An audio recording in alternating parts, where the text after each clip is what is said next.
Hello YouTube and welcome to my channel. My name is Caroline and today is day 15.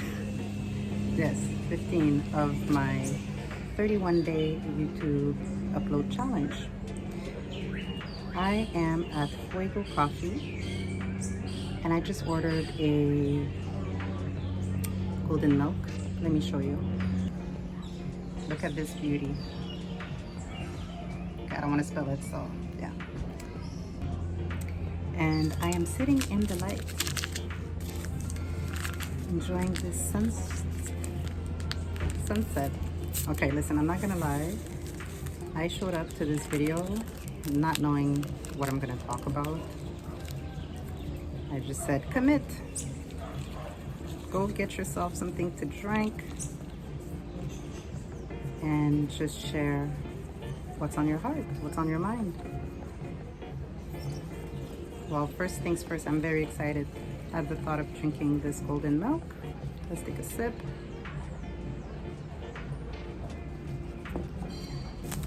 A little more sugar. But anywho, in today's conversation is inspired by conversations I've had all day. Today's a day off. I spoke to my boo, I spoke to my mother and to my father, all individually, and had like hour-long conversations with each of them. And they were soul nourishing conversations. Oh my God, it's so good. Oh Lord have mercy. Listen, it's so good. I can't keep it all to myself. I share with you. Okay, here's a sip. Boop. Hope you liked it. I'll enjoy it in your honor. Okay. So the main topic of each of those conversations, funnily enough, revolved around the same thing with each person, and it was in regards to simply following your path, the path that is unraveling itself in front of you, and you just cannot deny following the path. I mean, you can, but you shouldn't. Like, you're better off if you keep following that path. Sometimes when you align yourself with something that you desire, life will put little breadcrumbs in front of you, or opportunities, the right people, things will show up that will help lead you onto that path or move further along that path. And it would be a disservice to yourself and to your dream, to your desire, to not follow through. And sometimes you have to break hearts or, burn some bridges, but you just have to take that leap of faith, or just follow the breadcrumbs and move along. Kind of like me being here, I was explaining to my parents that, okay, so I spent last year in the Bahamas working very intensively.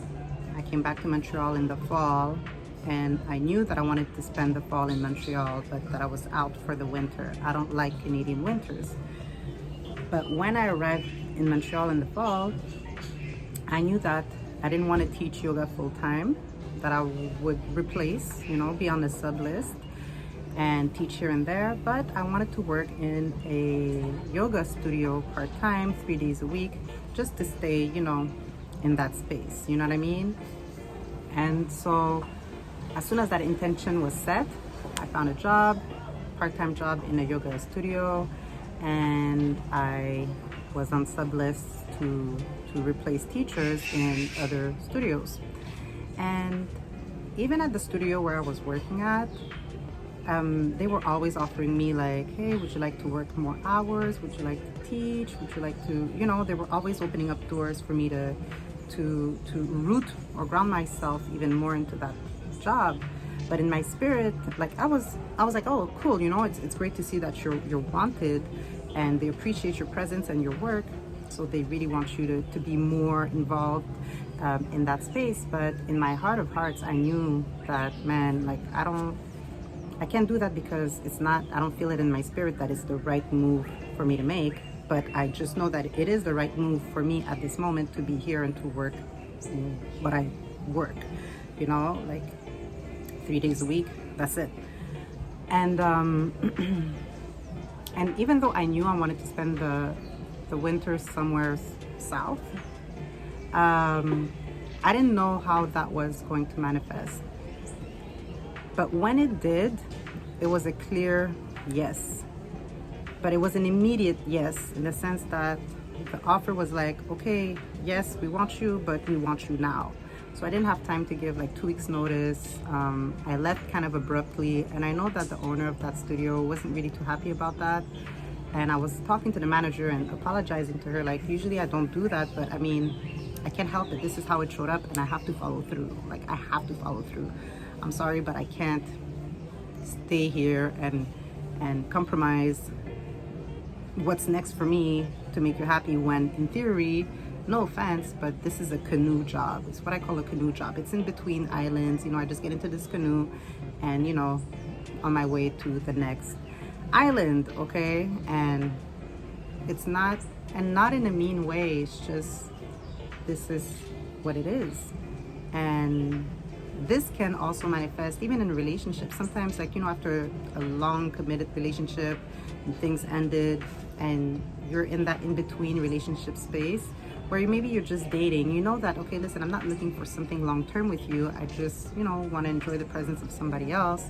So I'm seeing you, but like, don't think that, you know, this is something, you know what I mean? Like, anyways, that's how I felt with that job. And I felt bad, but at the same time, I'm not going to compromise my dreams or what's next, because when it showed up, I just knew, like, yes, this is a yes, and I have to make moves for this.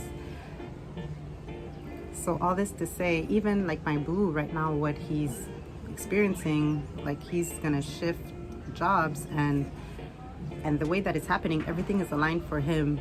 Like, it all makes sense for him to leave where he's at to go where he's going next. And sometimes it's just so clear, like the next 20 steps of your path are made clear in front of you to get to where you're trying to go.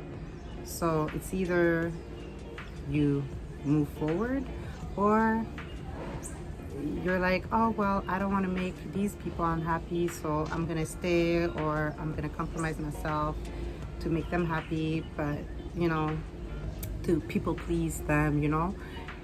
But then you're shitting on your own dreams or on the development of your projects or whatever it is, you know. Sometimes it has to be an abrupt separation to go from point A to point B, and somewhere, somehow, you have to find peace with that. And if you can do it in the most gentle-ish way, because I don't like burning bridges, like, I like the softening out of a bridge, but you don't have to do it in a rude way or in a mean way, in an insulting way. But sometimes it's that abrupt, and it's like, I gotta go, like, I'm sorry. And you have to remember, like, my eyes are on the prize, my eyes are going in that direction, and what you're asking of me would have me stay here in this position, which is not what I truly deeply desire. I have to follow my heart, and now my heart just saw this next opportunity, and I have to move forward with it. But it also means I have to break up with you. Like, either this job, this person, this situation, maybe a city that you live in, like, you just have to break up. You have to cut the cord. You have to cut those ties and make your move. Make sure that it's within you, it feels like a fuck yes in every cell of your body. In your heart, you just know, deep down, it's intuitive. You know that I have to make this move. And if it costs me, like, you know, being in good terms with people from this workplace or whatever. I mean, if, like me, when I left my last job, my canoe job, when I was there, I was working with joy in my heart, you know, like, I was happy to be there and doing what I got to do. I had a great team of people that I was working with, and they got to Fulljoy, you know, Caro at her, you know, at her best, at my normal, but I mean, I'm naturally a joyful, energetic person. But if I would have stayed and not follow through with what was next, they would have gotten a much different version of me. Like, resentful, not happy, like just like, oh fuck, I have to come and do this job. I don't want to, but here I am. I mean, it would not have been good for them to keep me anyways, because they would have gotten a much different version of me. When it made sense for me to be there, I was there fully joyful, let's do it. But when it made sense to leave because something else showed up, it was like, trust me, let me go. And when I left, even the manager told me, like, you know what, congratulations on what you're gonna do next, and they're lucky to have you. The energy you bring to work, your joy, your smiles, you know, joking around and all that, you made this place like feel like high vibes while you were here, and we appreciate you for that, you know. Because I know at first she was a little like but at the end, before I left, she came and told me this, you know, because I understand that on the spot it's like, fuck, you're leaving and you can't even give us 2 weeks notice. But then I guess she had time to reflect and let the dust settle and came and told me this message. It's like, yes, and it's too bad that I leave like that, but I'd rather we remember each other this way, because if I would have stayed and missed that opportunity because I had to give you 2 weeks notice, which, you know, ideally I would have done, but it didn't happen that way, then you would have gotten a version of me that I wouldn't want to leave like that on that note, and you remember me in not so high vibes. You know what I'm saying? This feels like a very all over the place type of conversation at this point, but I hope you get my drift. Anywho, has that ever happened to you? Let me know in the comments. You know, if you've had to break up with a situation, a place, a workplace, a person, had to leave a city, a country, maybe abruptly, but you just knew, like, listen, I have to make this major move. Like, I have to. Every cell in my body is telling me I have to go that way, and I have to go now, and I can't leave you gently. You know, and it has nothing to do with you. It has to do with me following the path towards what's next for me. What I know deep down is what's next for me. In the book The Alchemist, I think Paulo Coelho called it your personal legend. You know, sometimes you just know, and it is what it is, and you got to do what you got to do. And it may not make everyone happy, but it's not a question of just making yourself happy. It's my personal legend. I have to go in that direction, and hopefully when I see you around later on, if I do, then it's on good terms, and if it's not, then hey, it is what it is. Thank you for being a part of my path that led me to here. You know what I mean? Okay, you know what? I'm gonna go enjoy this with the sunset. Probably go to the beach to see that sunset, but first, golden milk. So thank you for watching. Let me know in the comments your thoughts, and if that's happened to you, and how you felt about that transition. And on that note, I will let you go and see you tomorrow. Peace.